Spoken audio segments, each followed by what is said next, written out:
And we couldn't hold an event to criticize Raila Odinga or any politician. All those people were very intolerant.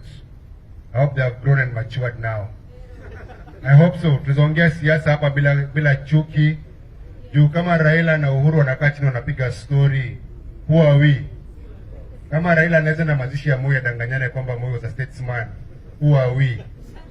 Now let's talk about the handshake. Kidogo tu. Me, I'll talk about politics without any apologies. Now listen, we can't have handshake without justice. Kisumu was a murder scene in 2007-2008. Kisumu was a murder scene in 2013. It was another murder scene in 2017. When Raila Odinga and Uhuru Kenyatta says we move on to what? Our sons died in this city. Our brothers and sisters were displaced. Our mothers, our sisters, our daughters were raped. Where is the justice? Our government has money to compensate the victims who died in past electoral violence. So as we talk about moving on as a country, we must talk about reparations. People must be paid, lives must be paid. The people who died have been forgotten. This city has been the forefront for the struggle in this country. People have died in Kisumu, and it will be traitorship and betrayership of us to move on without remembering those who died. That is number one. Number two, if we don't have a memorial for those who have died in past electoral violence, that means we're bound to repeat it. And Kisumu must learn from the past. Those guys at the top fight among themselves. We are the foot soldiers, we kill each other here. They benefit, they forget us. The leaders we have in power are billionaires. You guys are paupers, maskini. So when you fight for billionaires, you're losing it. And I know some people will be very offended with my remarks. Get offended, but it's the truth. That is the truth, people. Lazima tujue kwamba viongozi wakipigana pale kimaneno pale juu, hapa chini chukua mapanga na mawe na risasi na polisi. Wakielewana pale juu wanakula pesa peke yao, hapa hatupati. Wakipana handshake pale juu wanasema tumeelewana. What about us down here? So we must demand that. Number two, kuna story Boniface amereza up about access to the beach and the landing sites for fishermen na access kwa lake. Lazima zifunguliwe. Wakati Mungu aliumba dunia na kaumba lake, hakuumba lake kwa personal property. The lake is public property. So the front of the lake should not belong to anybody. And you should know that. Wanjera is here. She said something very powerful, that when we lose our fear, they lose their power. If we unite as the people of Kisumu and make our demands known, they will listen to us. This member of parliament, I've heard there's a couple of honorable people. This member of parliament works for us. His bodyguard is employed by the Kenyan taxpayers. His car is fueled by you. The house he lives is paid by our money. So yeye ni mfanyikazi wetu. So kama yeye ni mfanyikazi wetu, we must make demands upon him what we want. And whoever does not meet our demands must be kicked out. Na sio tafadhali, kura yako moja ndio inaandika msee. Kura yake na bibi yake haiwezi tosha. So if we unite ourselves, tuseme kwamba whoever is going to meet our demands ndio tutachagua. Huyo ndio tutachagua.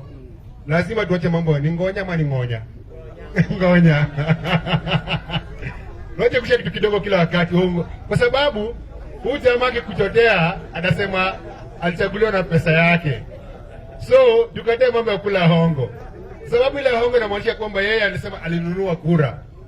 Tusiuze kura zetu. Tusiuze kura zetu. And as this young people have said, we are not our grandfathers and our fathers.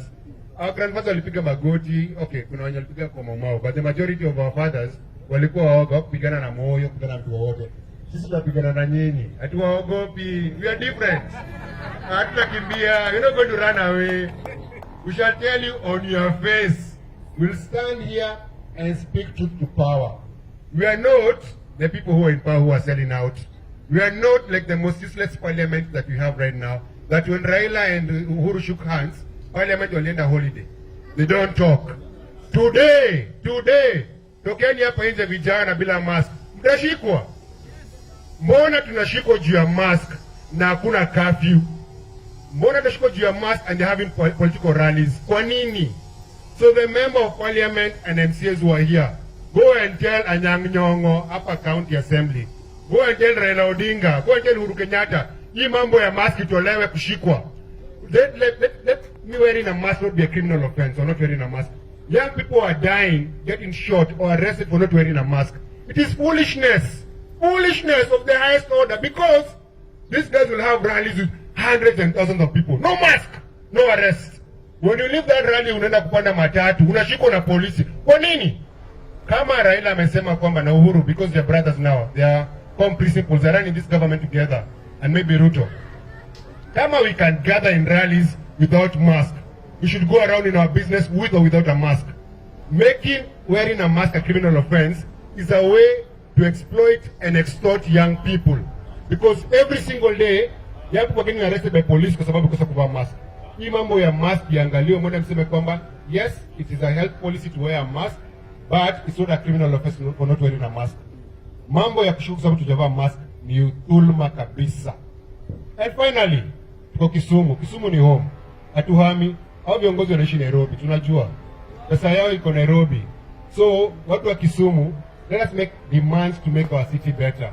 Kama tunataka hiyo processing ya fishing plant, tuambie if Anyang' Nyong'o is running for a second term, whoever is running for I'm sure you're not resigning, you're running again. Hawa watu waambie tunataka a processing ya samaki hapa, si ndio? Kama sisi tunaishi kama mandugu hapa, tuelewane kama mandugu, that we will make our demands jointly. That as a community, kama ni area fulani, kama ni Kondele, kama ni Mole, mseme, if you're running for MCA, these are our demands. If you're running for MP, these are our demands. Let's do that. Because if we unite and we make our demands together, awase watati, umoja ni nguvu. Asanteni sana. Asante sana. Asante sana, Boni. Accountability. That is the word, the key word. Come you help, gentlemen, please. Then next we have